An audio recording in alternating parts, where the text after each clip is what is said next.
Halo, sore, sore. Sore. Suara Oke, saya jelas, Pak? jelas, jelas, jelas banget, Mbak. Iya. Oke. Apa kabar nih, Pak?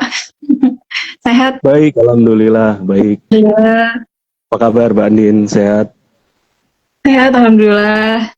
Oke. Ini posisi lagi di kantor ya, Pak? Atau di rumah? Kebetulan hari ini saya lagi ada bisnis trip dari kantor. Jadi kebetulan tidak lagi di kantor, lagi di dinas luar kalau bahasanya. Oh, oke. Siap. Di luar kota ya berarti, Pak? Daerah mana kalau Betul. boleh tahu, Pak? Lagi di Jawa Tengah, Mbak. Ini kebetulan Jawa saya. Tengah. Oke. Di sana juga hujan, Pak? Hujan deras di sini, rata sih. Deras. Oh, rata ya berarti satu Indonesia. Betul, betul. Oke. Ini karena teman-teman udah banyak yang hadir ya, Pak. Mau kita mulai Siap. saja dulu. Boleh, silakan, Mbak. Oke. Sebelumnya saya mau memperkenalkan dulu ya narasumber kita pada hari ini, Bapak Henry Prasetyo, dokter hewan dari sebagai nutrisionis di PT DMC. Dan tema yang akan kita angkat kali ini adalah tentang adaptasi pakan di tengah dinamika ketersediaan bahan baku dan kebijakan. Jadi mungkin ranah yang dibahas tentang tema besar itu ya, Pak. Dengan list Ya. pertanyaan yang mungkin kita sudah bicarakan sebelumnya dengan Pak Henry. Jadi kita masuk saja dulu sebelum nanti kita sambil mengumpulkan teman-teman yang ingin bertanya, silahkan tanya di kolom komentar, lalu nanti kita akan tanyakan setelah pembicaraan kita dengan Pak Henry selesai gitu. Siap. Ya, oke. Jadi Pak, yang pertama dulu nih, boleh diceritakan nggak secara singkat aja tentang latar belakang serta fokus keahlian Pak Henry di bidang nutrisi dan pakan ternak, Pak? Oke.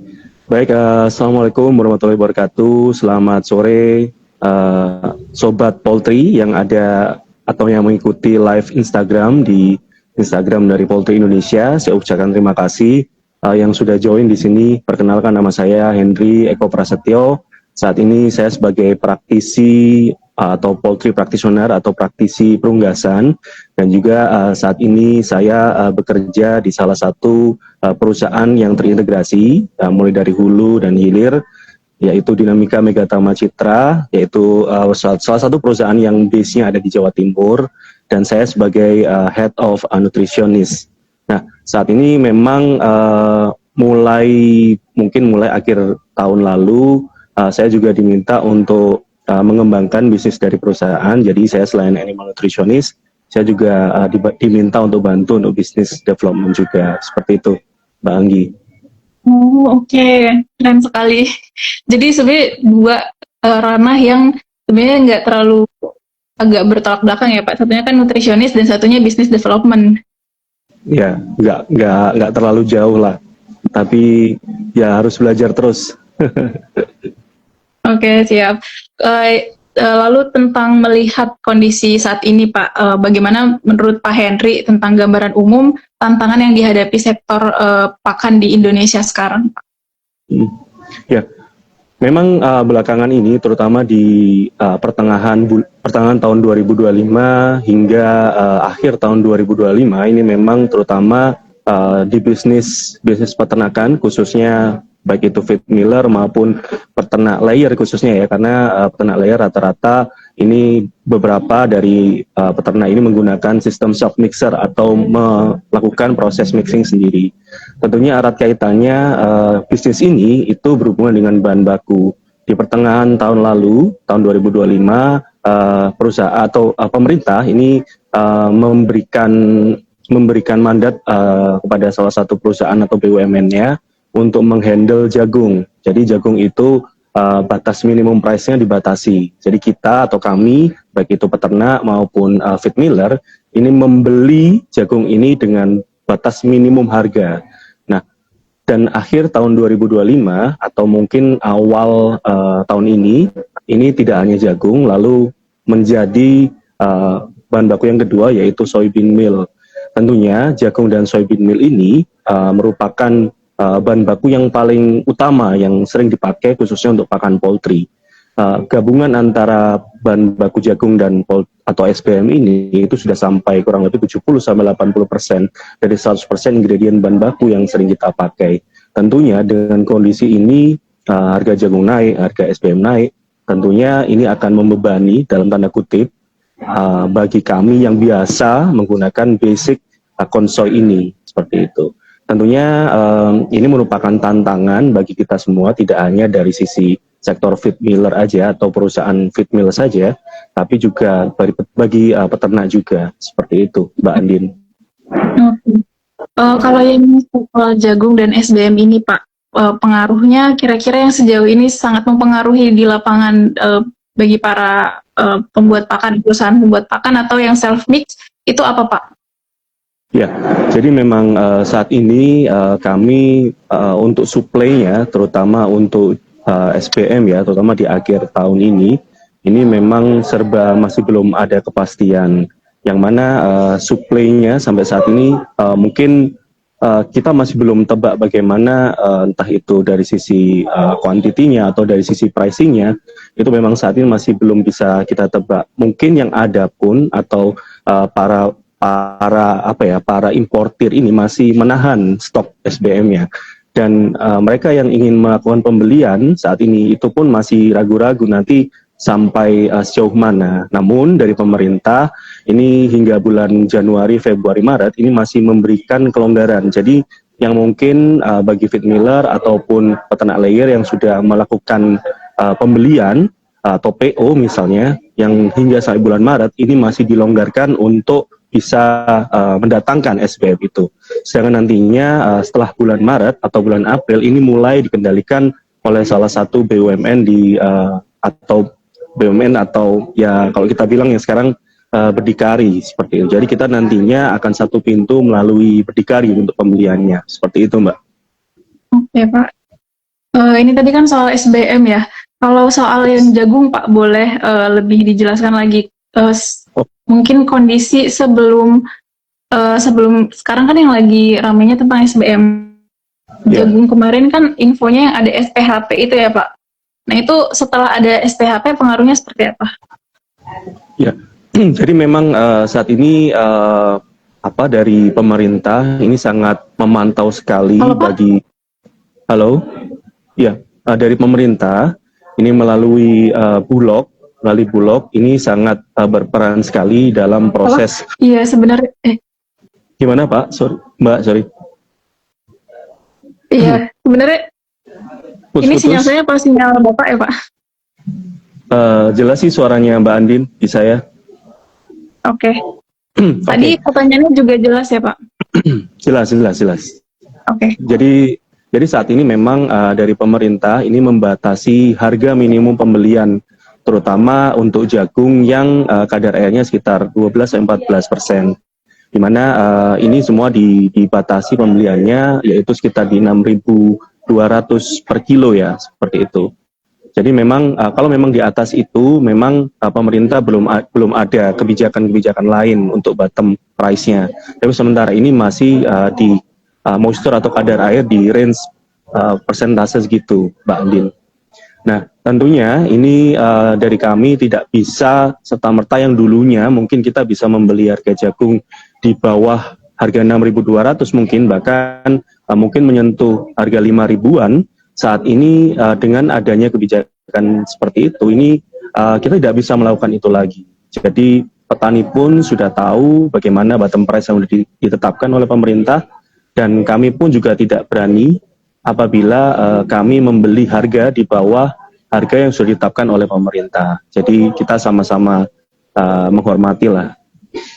Seperti itu kebijakan dari pemerintah ini. Oke. Jadi tadi kan dari dua ini salah satunya kalau yang SBM ya Pak, salah satunya menyinggung kebijakan impor ya Pak, bahan pakan asal tumbuhan.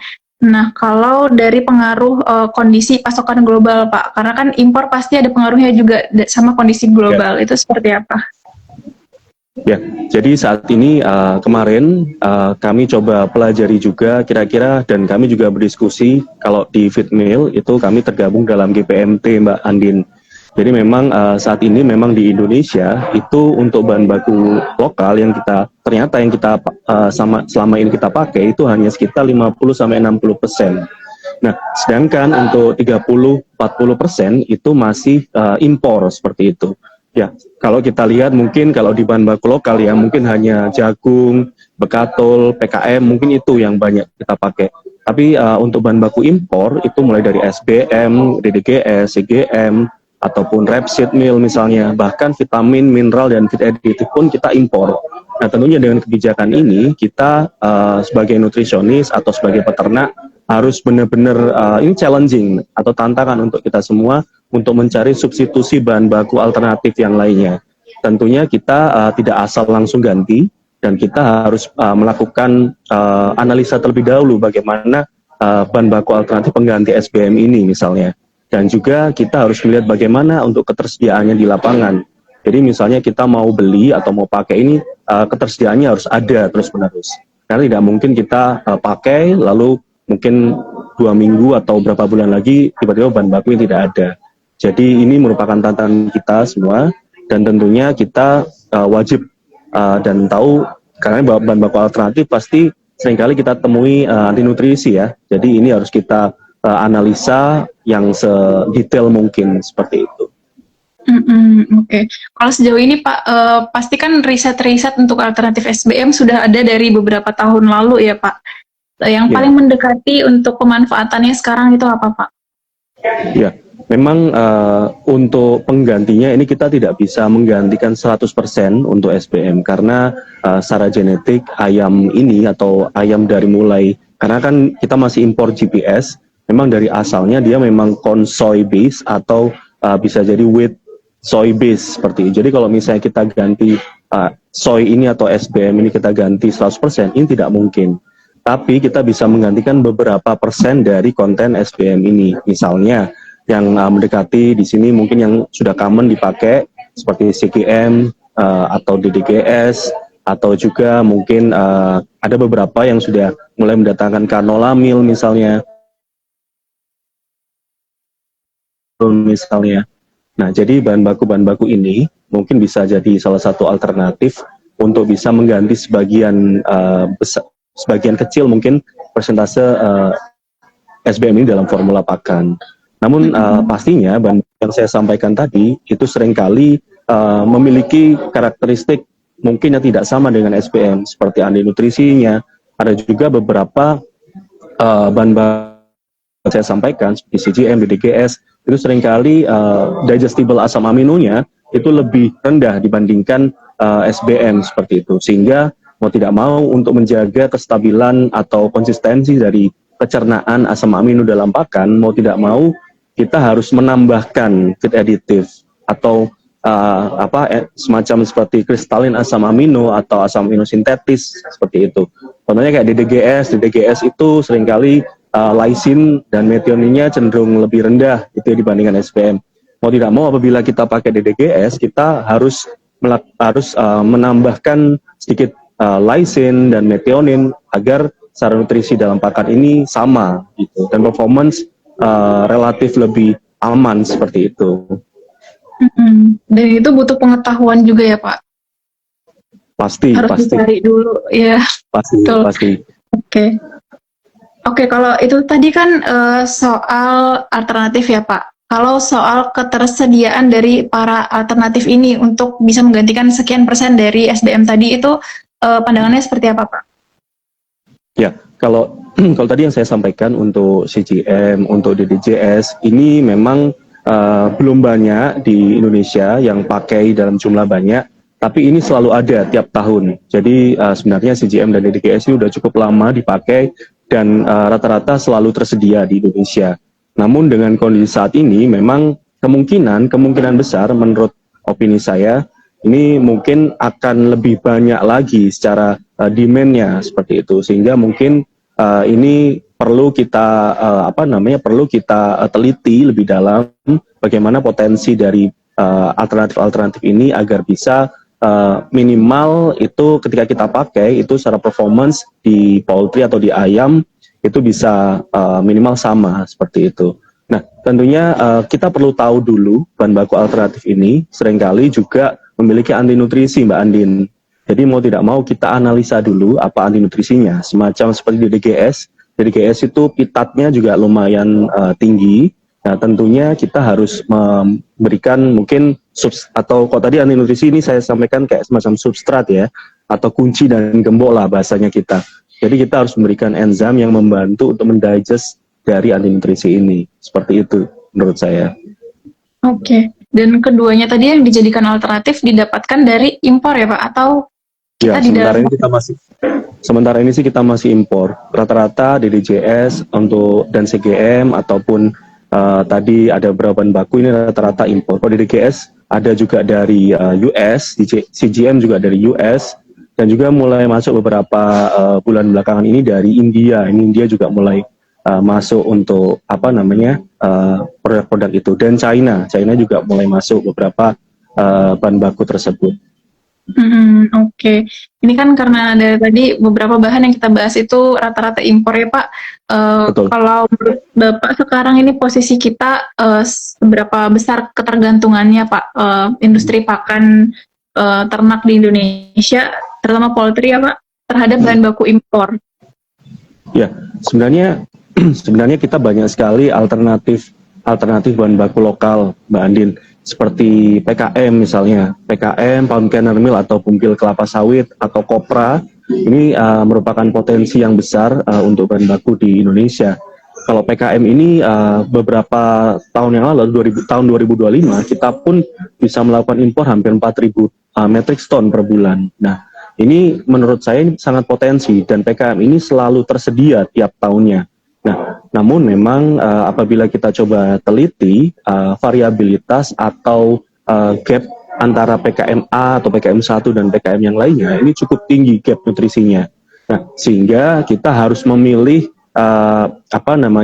konsistensi baik itu dari sisi mungkin ya kalau PKM kalau saya amati saat ini PKM itu ada beberapa jenis. Ada PKM raw atau PKM yang benar-benar mentah gitu. Itu masih ada cangkangnya dan ada juga PKM yang sudah di grinding atau dalam bentuk tepung seperti itu dan ada juga PKM hydrolyze dan saat ini juga ada PKM fermented. Nah, masing-masing PKM ini mempunyai nilai kecernaan dan nilai nutrisi yang beda-beda. Nah, tentunya kita harus memilih kita mau PKM yang karakteristiknya yang mana. Tentunya beda yang saya sampaikan tadi ini beda nutrisinya.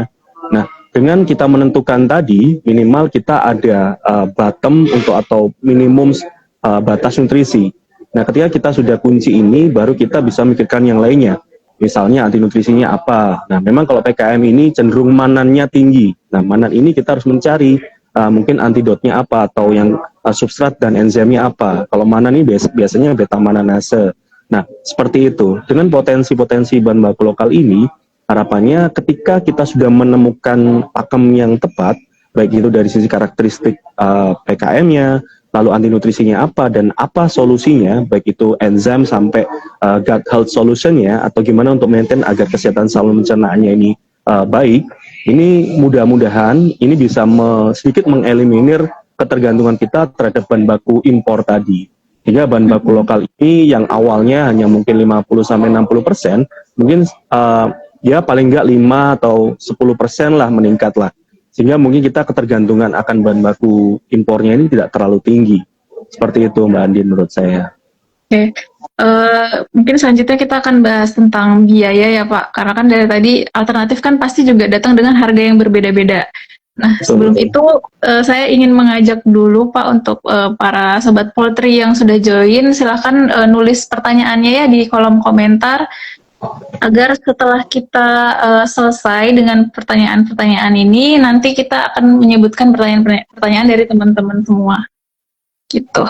Oke Pak, saya lanjutkan terkait biaya Pak. Ini menurut Bapak, dari perspektif nutrisionis terutama ya Pak, dinamika kebijakan yang tadi kita bicarakan tentang SBM terutama, dan mungkin juga bisa menyinggung tentang jagung, kebijakan yang ada di jagung sekarang, ini kan pasti memengaruhi formula ya Pak, formulasi pakan. Nah itu bagaimana cara industri menanggapi ini dan apakah juga berpengaruh dengan biaya pakan Pak?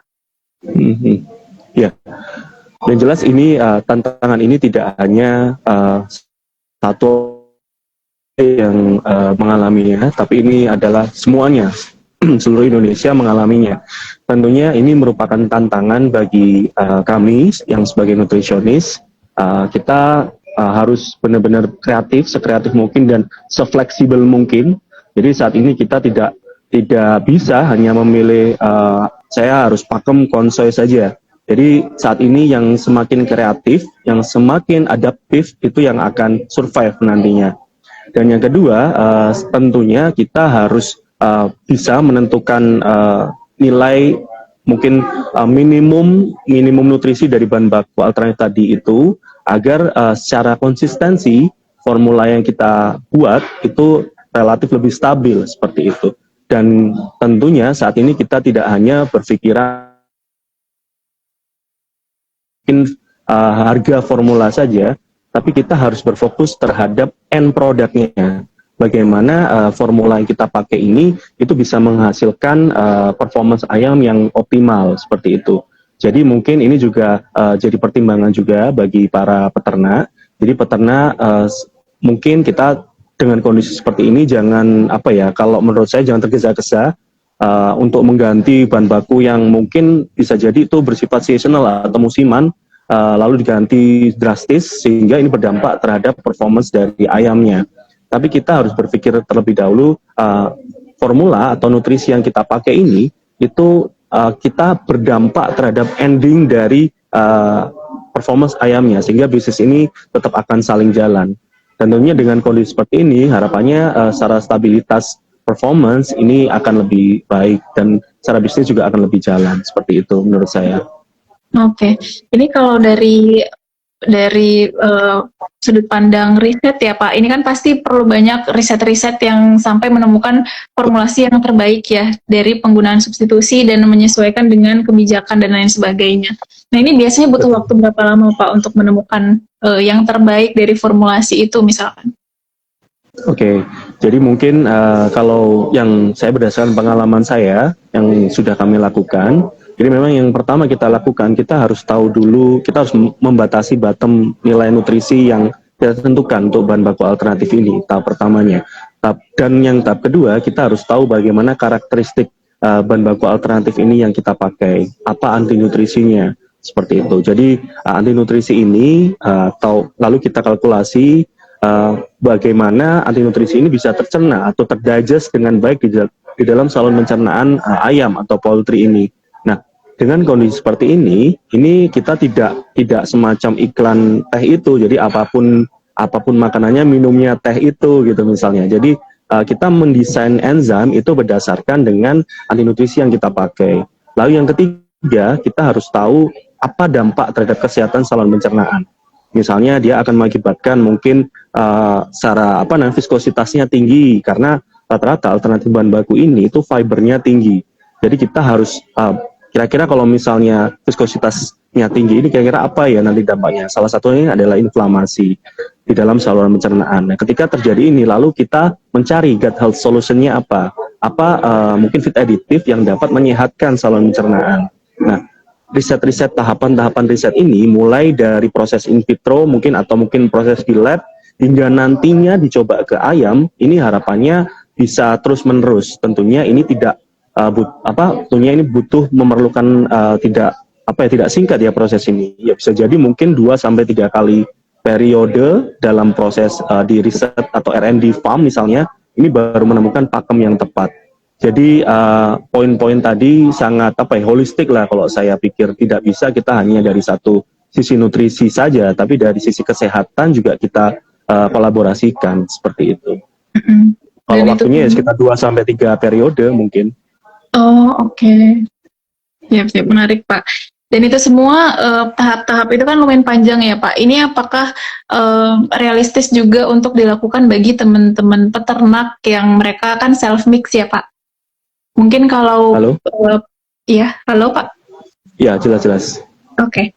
Ini apakah tadi yang Bapak jelaskan tahapan-tahapan ketika mempertimbangkan dari segala aspek seperti nutrisi dan lain sebagainya untuk mendapatkan formulasi yang tepat itu realistis untuk dilakukan juga oleh peternak kecil dan menengah yang melakukan self mix Pak sebelumnya? Kalau untuk perusahaan pembuat pakan kan ya pasti mereka punya tim yang lengkap ya Pak, jadi mereka bisa berkoordinasi di antara mereka sendiri. Nah, kalau untuk peternak ini seperti apa Pak? Oke, baik. Jadi saat ini memang di tahun 2026 ini adalah momennya untuk kolaborasi. Jadi ketika kita bisa mengkolaborasikan antara peternak dengan pabrikan atau peternak dengan mungkin praktisi, peternak dengan nutrisionis, ini mungkin akan lebih cepat proses untuk kalau saya bilang bukan recovery ya, proses untuk mendapatkan formula yang paling baik. Jadi peternak saat ini wajib dan harus untuk bisa berdiskusi dengan para praktisi dan juga belajar terus-menerus dengan mungkin bisa belajar melalui online atau bisa datang di seminar, dan juga mungkin mereka atau peternak perlu berdiskusi juga dengan nutrisionis semacam itu. Tentunya peternak harus fokus terhadap konsistensi pakan yang diraciknya.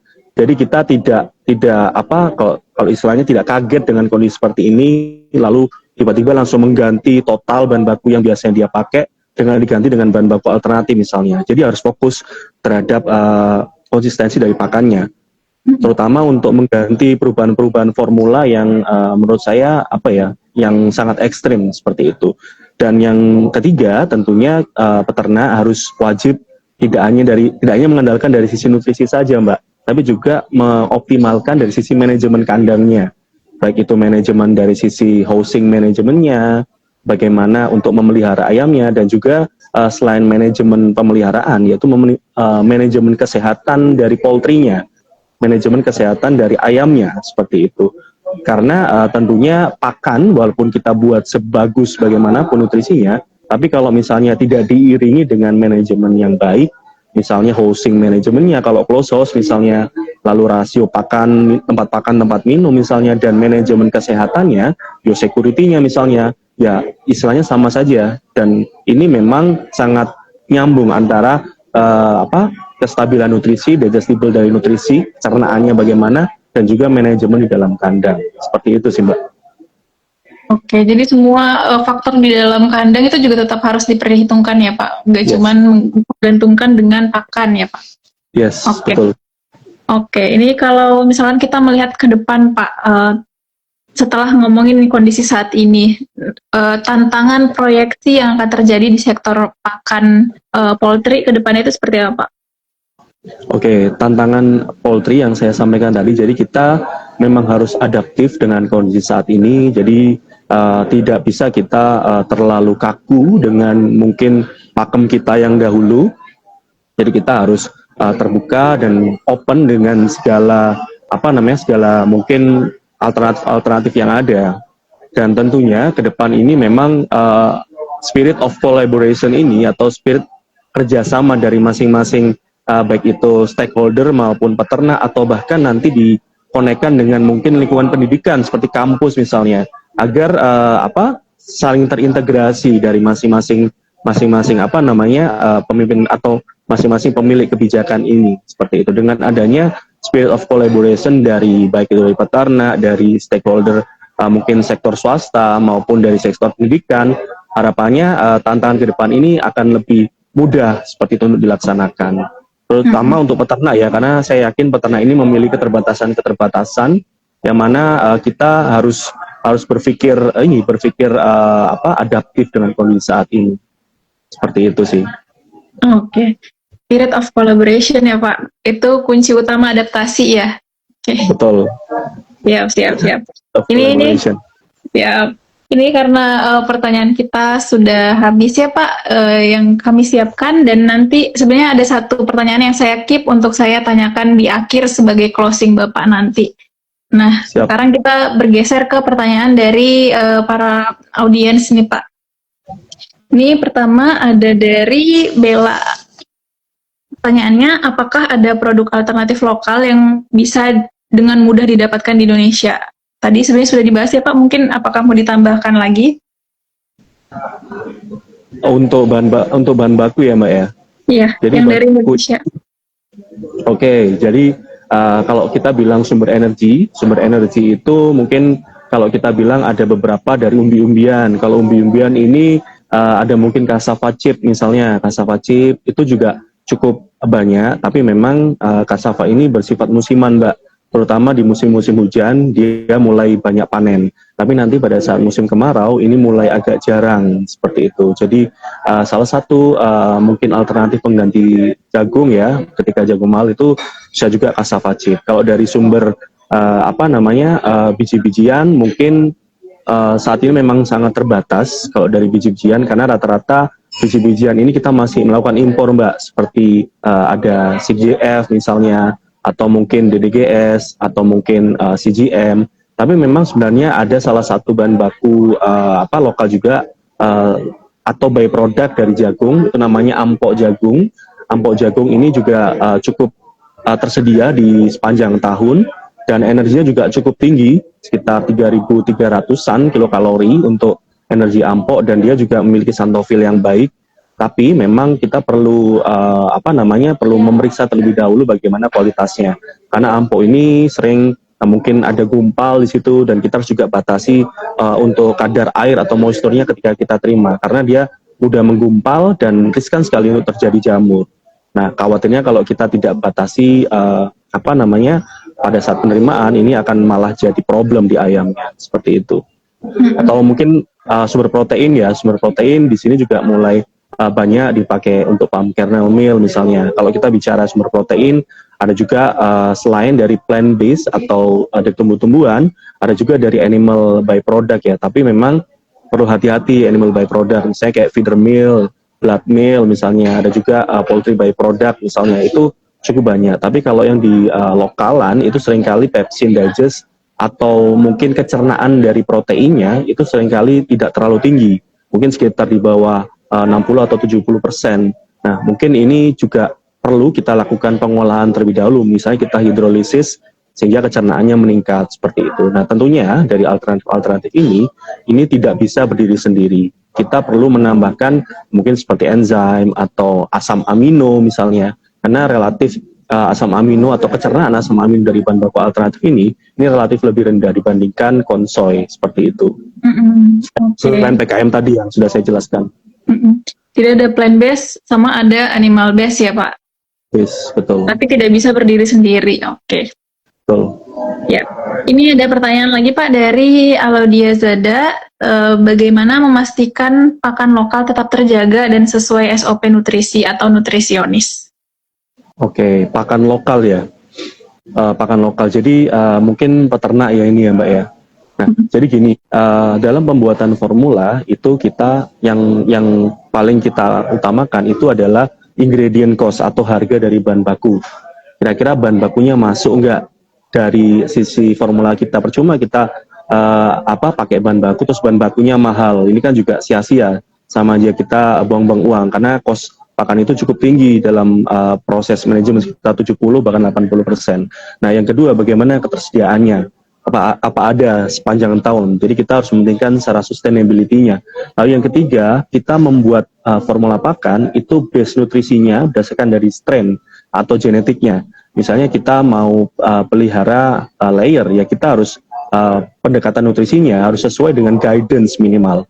Guidance dari yang pembuat spek itu. Misalnya kita melihara Isa Brown atau Highline atau mungkin Highsec, Novogen misalnya, kita minimal itu mendekati atau sama dengan standar guidance nutrisinya.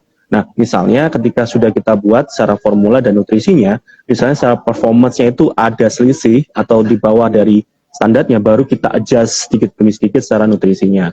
Nah, selanjutnya kita harus menentukan bahan baku yang sesuai dengan standar minimum penerimaan kita, baik itu secara fisik, baik itu secara nutrisi, baik itu dari sisi mungkin bahan atau benda asing dan moisture dan sebagainya. Nah, harapannya dari kombinasi ini itu bisa membuat konsistensi atau presisi dari nutrisi yang sudah kita buat. Seperti itu. Jadi kita tidak bisa hanya satu sisi saja.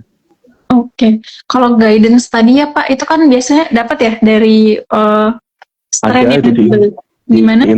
Di internet banyak, Pak. Di internet banyak. Okay. Misalnya kita mau pelihara broiler kita strainnya apa misalnya. Tapi kalau saya rasa peternak broiler ternyata dia beli pakan jadi di pabrikan ya. yang seringkali itu peternak-peternak layer atau peternak-peternak puyuh, bebek itu seringkali dia melakukan self make beberapa seperti di beberapa fase. Tidak semua fase. Rata-rata di periode layer atau periode finisher untuk bebek pedaging itu rata-rata mereka melakukan mix sendiri, campur sendiri. Oke. Kalau dari profil nutrisi Pak, mungkin ini informasi yang dibutuhkan juga, profil nutrisi dari bahan-bahan tadi yang mungkin ingin dicampurkan oleh para peternak. Itu didapat dari mana? Kalau profil nutrisi sebenarnya banyak. Jadi gini, beberapa guidance semacam kayak NRC misalnya atau CVB, coba aja browsing NRC, CVB, Rostagno, terus ada juga Inrai, ada juga Fitpedia, itu sebenarnya atau mungkin beberapa perusahaan-perusahaan ya, saya sebut misalnya Adiseo, Evonik misalnya, atau CJ Bio misalnya, itu beberapa juga menampilkan, atau Ajinomoto itu menampilkan beberapa guidance nutrisi bahan baku itu. Nah, namun misalnya nih kita peternak tidak punya lab misalnya, tidak punya lab untuk menganalisa bahan baku itu. Saran saya itu kita kayak istilahnya kalau bahasa saya ya, itu kita milih mazhab yang mana, kita milih kiblat yang mana. Misalnya kita mau mengarah ke Rostagno, misalnya kita mengarah ke CVB, ya sudah kita pakem ambil nutrisi dari itu semua. Jadi mulai dari energi, mulai dari asam amino, mulai dari protein, kita harus tegak lurus dengan guidance itu. Jangan misalnya energi kita ikut CVB, terus protein atau asam amino kita ikut Evonik karena nilai nutrisinya lebih tinggi. Itu jangan seperti itu. Jadi itu semua ada tersedia yang saya sampaikan tadi, dan silakan diambil dan kita jadikan acuan. Nah, nanti ketika kita sudah buat, tiba-tiba ada selisih secara performance, nah baru kita melakukan adjustment. Mungkin ini saya terlalu confident dengan jagung, energinya 3.200, mungkin ini terlalu tinggi. Nah, energinya kita bisa turunkan sedikit, kita turunin 30 kilokalori, kita turunin 50 kilokalori, lalu kita coba lagi di pakan, seperti itu. Basicnya sebenarnya kalau yang dulu yang kita buat, itu kita kalau misalnya udah ngunci 2 raw material aja, corn dan soy saja, sisanya ini menurut saya komplement. Jadi bahan baku utamanya ini kita kunci dulu nutrisinya, baru sisanya itu kita jadikan komplement atau pelengkap. Seperti itu. Dan terpenting adalah nutrisi jagung sama SBM-nya kita kunci dulu. Oke. Lalu adjustment-nya itu oleh bahan-bahan pelengkap itu ya Pak? Betul. Seperti itu. Oke Pak. Selanjutnya dari Cunil Pak, menurut Pak Henry, apakah kebijakan SBM satu pintu ini bisa jadi katalis untuk pemanfaatan bahan pakan lokal? Ya, tentu. Jadi dengan adanya, kita ambil positifnya saja dengan kondisi yang saat ini dari kebijakan pemerintah, minimal kita bisa banyak belajar dan bisa memanfaatkan kearifan lokal, kearifan bahan baku yang ada di Indonesia, sehingga ketergantungan kita terhadap bahan baku impor ini bisa kita kurangi sedikit. Saya rasa kita tidak bisa mengganti 100%, tapi minimal ketika kita sudah mengupayakan mencoba bahan baku lokal ini, minimal kita bisa mengurangi ketergantungan akan bahan baku impor. Nah, yang saya sampaikan tadi, bahwasanya kita harus benar-benar melakukan analisa terus-menerus, dan juga kita perlu melakukan trial di ayamnya secara terus-menerus juga, untuk bisa menentukan presisi nutrisi yang tepat, seperti itu. Oke, baik.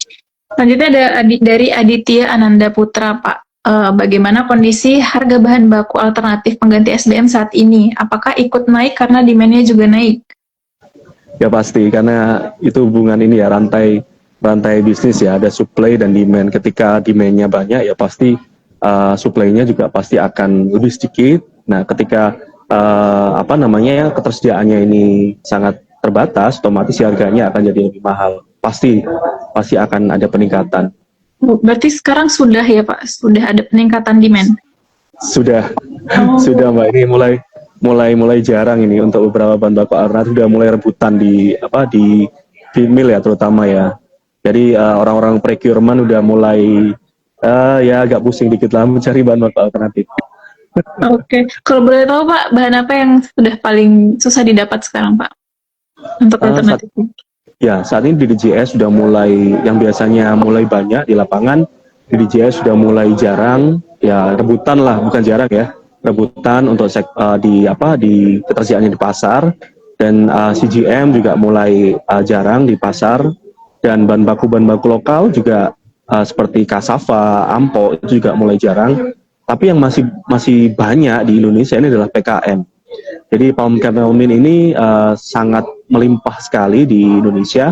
Sehingga kalau mungkin ada mungkin kalau misalnya di sini yang join pada podcast atau apa ini di Poultry Indonesia ini lebih atau live Instagram ini atau apalah itu misalnya ada dari kampus misalnya. Jadi ini sangat peluang sekali karena penelitian ini harus relate, harus sesuai ya dengan kebutuhan pasar. Kalau misalnya para profesor atau para dokter ini bisa meneliti bagaimana potensi PKM ini sangat menarik sekali karena jumlahnya sangat melimpah sekali di lapangan saat ini. Dan kami juga sama, kami walaupun dari sisi mungkin dari sisi swasta atau dari dari feed mill, kami juga sudah melakukan beberapa langkah untuk meneliti produk-produk lokal juga agar secara cost dari atau harga dari pakan yang kita produksi itu bisa sesuai dengan demand atau yang harganya sesuai dengan yang diinginkan oleh customer kami seperti itu pastinya. Oke, menarik sekali ini. Oke, selanjutnya Pak dari Nail 87, mengingat perubahan formulasi akan berdampak pada stabilitas performa ternak kita, bagaimana strategi yang tepat untuk mengganti bahan baku yang biasa kita gunakan dengan bahan alternatif ini? Mungkin tadi sudah disebutkan juga, tapi apakah mau dilanjutkan Pak? Jawabannya. Jadi memang kita sadari bahwasanya dengan kondisi saat ini ya saya tidak bisa bilang semuanya. Saya pikir semua feed mill atau semua peternak pasti mulai menggunakan bahan baku alternatif. Terkadang di lapangan khususnya peternak kadang ada yang berhasil, kadang ada yang tidak seperti itu. Tapi yang paling penting adalah kita kalau misalnya kita sama sekali tidak tahu bagaimana kualitas dari bahan baku atau pakan atau nutrisi pakan yang kita pakai, minimal mungkin kita mencoba berpikir bagaimana kita bisa memberikan entah itu sesuatu atau feed additive atau mungkin treatment melalui air minum ini yang bisa meningkatkan kesehatan saluran pencernaan. Misalnya ada probiotik misalnya.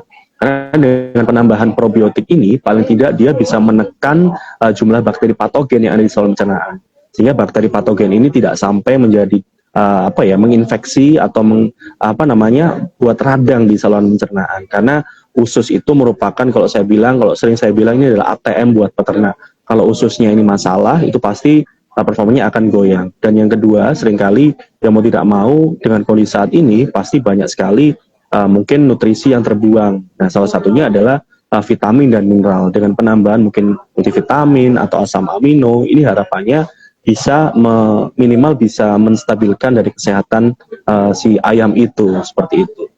Minimal 2 poin itulah yang kalau saya bilang dari sisi sektor peternakan ya atau peternak lah seperti itu. Oke. Dan ditambah dengan kolaborasi ya Pak, mungkin ngobrol dengan nutrisionis untuk lebih paham. Betul. Oke, selanjutnya dari Barosi, Pak Henry, dengan penggunaan bahan baku alternatif, kemungkinan akan ada tantangan terutama dari segi supply dan standar kualitas.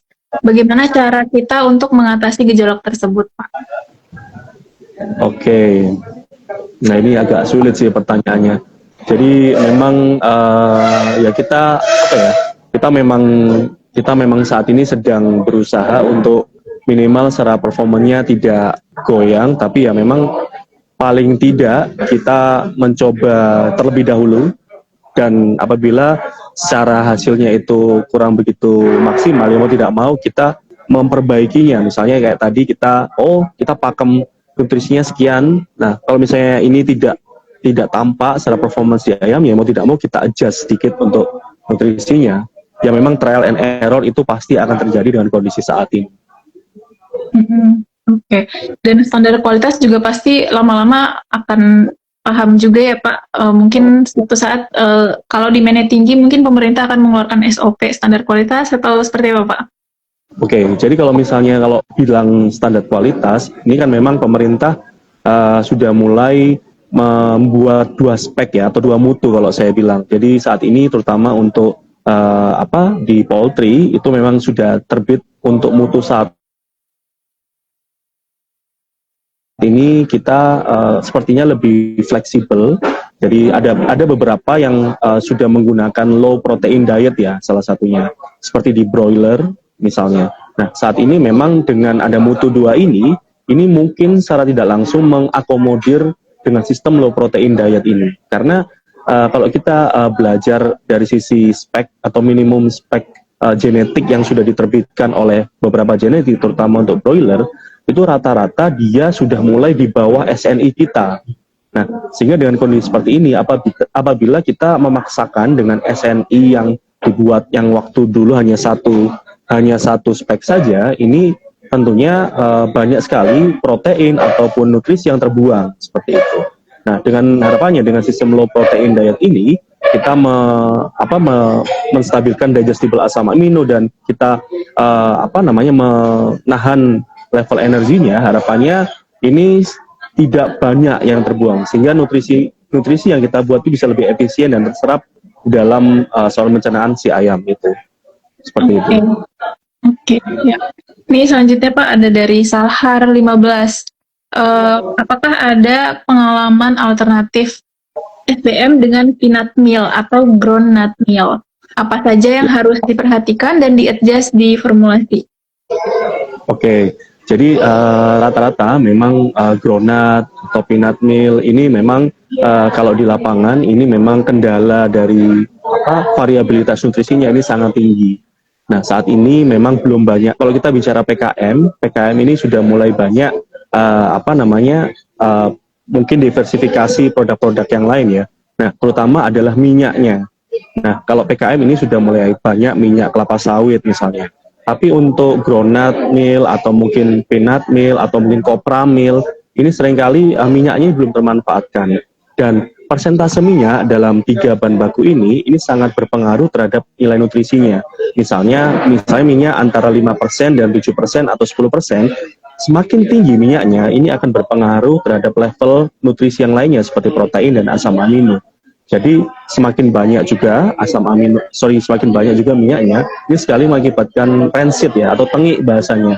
Nah, sehingga anti nutrisi ini itu perlu kita perhatikan dalam penggunaannya atau memilih bahan bakunya. Nah, ada juga misalnya manannya, rata-rata groundnut sama kacang-kacang ini manannya tinggi atau pitatnya tinggi, ya mau tidak mau kita juga mengkombinasikan dengan enzim misalnya, seperti itu. Dan fibernya juga tinggi. Nah, seringkali dengan fiber yang tinggi ini juga jadi masalah.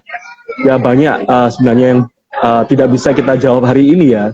Tapi paling tidak dengan kita membatasi tadi mungkin secara fisik, secara persentase minyak, ini minimal nutrisinya bisa dipegang dulu seperti itu.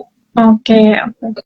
Ini antusias para penonton kita hari ini banyak sekali ya Pak. Ini masih ada 3 pertanyaan lagi. Dan 3 pertanyaan ini kita tutup agar waktunya juga tidak terlalu lama. Selanjutnya Pak dari Trayan Tranggana. Sore saya ada layer usia 31 minggu Lokman. 3 bulan terakhir memakai pakan jadi dari 2 pabrikan tetapi hasilnya wet drop. Dari label protein sekitar 17,4, akhirnya pakai konsentrat dan 5 hari ini kotoran normal. Kenapa ya? Ya. Jadi kalau kalau dari 2 pabrikan misalnya dicampur jadi 1, ini memang pengalaman kami kita seringkali mungkin berbeda sumber bahan baku. Ini juga mengakibatkan ketidak sinergisan antara bahan atau pakan A dan pakan B, atau juga dari sisi enzim atau feed additive yang digunakan juga tidak balance ya, tidak seimbang ya. Ini yang menjadi salah satu faktor mungkin terjadinya gangguan saluran pencernaan. Dan juga manakala kita melakukan pergantian pakan, ini sebisa mungkin kita membuat transisi terlebih dahulu. Ya kayak misalnya kita biasa makan nasi, tiba-tiba kita langsung ganti dengan roti, tentunya pasti ini akan mengganggu kesehatan saluran pencernaan. Nah, jadi dengan kondisi seperti ini, harapannya ya minimal kita ada butuh waktu transisi dan juga kita perlu menambahkan mungkin dengan beberapa supporting agar saluran pencernaannya tetap baik seperti itu. Oke. Dan pakai konsentrat tadi juga berpengaruh ya Pak ke kotorannya? Ya minimal kalau konsentrat ini itu kan mungkin hanya sekitar dipakai 30-35%, dan untuk sisanya antara jagung, biasanya jagung dan rice bran atau bekatul ya. Nah paling tidak dengan adanya ini bisa kita eliminir case seperti wet drop ini, asal kita perlu memperhatikan kualitas dari jagung dan rice bran yang kita pakai seperti itu. Oke, baik.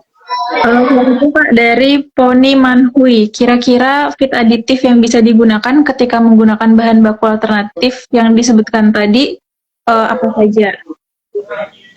Oke, ya yang saya sampaikan tadi, ketika kita menggunakan bahan baku alternatif, ini pasti memiliki anti nutrisi. Nah, kita terlebih dahulu mengetahui karakteristik anti nutrisinya itu apa saja. Nah, ketika kita sudah menganalisa, misalnya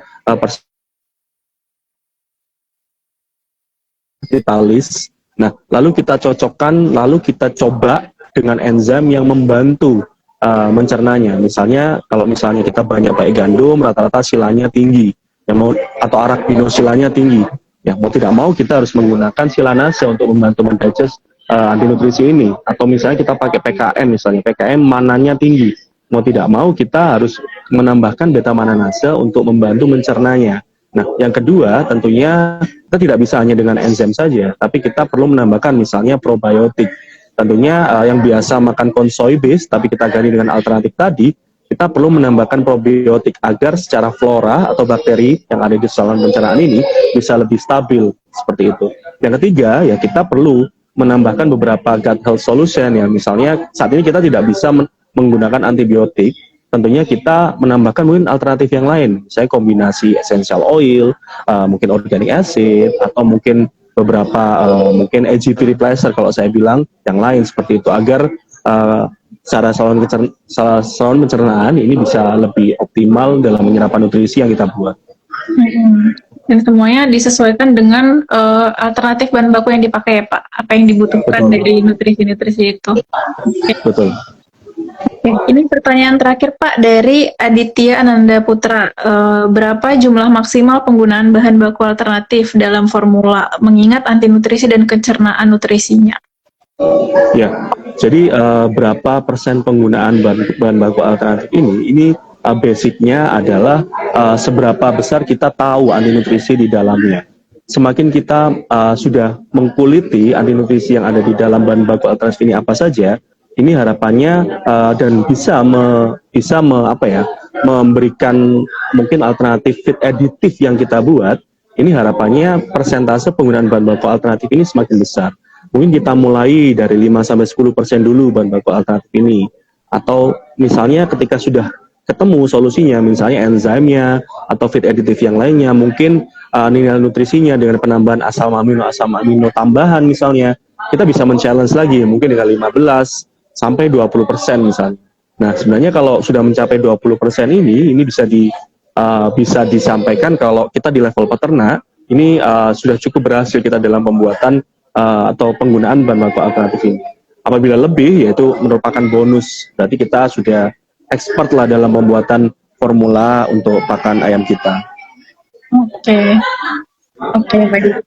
Ya mungkin itu Pak dari pertanyaan-pertanyaan para penonton dari live hari ini.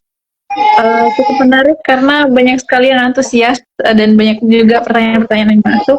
Cuman karena kita sudah hampir 1 jam nih Pak ngobrol di live ngopi, mungkin kita harus tutup dulu dengan satu pertanyaan terakhir dari saya.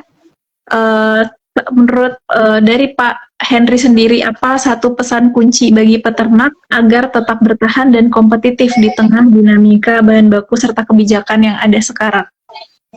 Oke, jadi mungkin ini pesan buat saya sendiri juga, dan juga buat teman-teman mungkin yang ikut live Instagram ini, Poultry Indonesia. Jadi yang pertama kita harus adaptif dengan kondisi saat ini. Apapun tantangan di depan ini harus kita hadapi. Semakin kita adaptif, semakin kita fast responsif dengan kondisi saat ini, ya harapannya itu akan lebih bagus ke depannya. Yang kedua, kita harus berbasis data, karena kalau tanpa data kita semacam seperti buta, seperti kita jalan tanpa lampu, seperti itu. Semuanya harus kita analisa, mulai dari nutrisinya, mulai kita coba di ayamnya, dan data juga kita harus rigid dalam melakukan analisa. Harapannya kita ketika melakukan adjustment di nutrisi, ini basicnya base data performance, karena ayam yang bicara. Selanjutnya kita harus tetap open kolaborasi ya, karena spirit of collaboration ini penting saat ini. Kita tidak bisa berjalan sendiri. Yang kemarin mungkin nggak mau nongkrong dengan teman-teman yang lainnya, ya mungkin saat ini kita harus banyak-banyak nongkrong dan saling diskusi, baik itu peternak ke stakeholder, peternak ke mungkin di lembaga pendidikan, universitas misalnya. Begitu juga kami juga banyak belajar ke dosen-dosen yang mengajar kami, seperti itu. Terus selanjutnya itu jangan hanya melihat dari harga pakan saja, tapi kita harus pahami bagaimana nilai nutrisinya, atau nutrisi pakan yang kita beli itu bagaimana sih nilainya, dan bagaimana dampaknya terhadap performance. Sekarang goalnya kita itu adalah di hasil ayamnya, dan tentunya kolaborasi antara peternak, antara nutrisi dan praktisi ini menjadi kunci saat ini untuk kita bisa survive dan lebih kompetitif, seperti itu. Itu sih. Maaf kepanjangan ya. Ya, nggak apa-apa Pak. Terima kasih banyak ilmu hari ini Pak. Semoga akan sangat membantu bagi para peternak yang sangat membutuhkan ya terkait ilmu-ilmu nutrisi ini. Oke. Siap. Ya, terima kasih banyak juga. Terima kasih buat Mbak Andin. Terima kasih buat Mbak Andin. Terima kasih Pak Poltri Indonesia. Terima kasih buat yang sudah join. Semoga peternak kita akan makin jaya ke depannya. Amin, amin, amin. Oke, terima kasih juga buat teman-teman yang sudah stay dari awal sampai akhir nonton live ngopi. Nantikan juga selain di Instagram, kita juga punya beberapa program lainnya seperti podcast di YouTube Satwa Media Channel, atau juga video-video lain yang kita datang ke kandang dan lain sebagainya. Oke, mungkin itu Pak, kita akhiri. Terima kasih banyak, semoga sehat selalu ya Pak. Terima kasih. Sampai ketemu.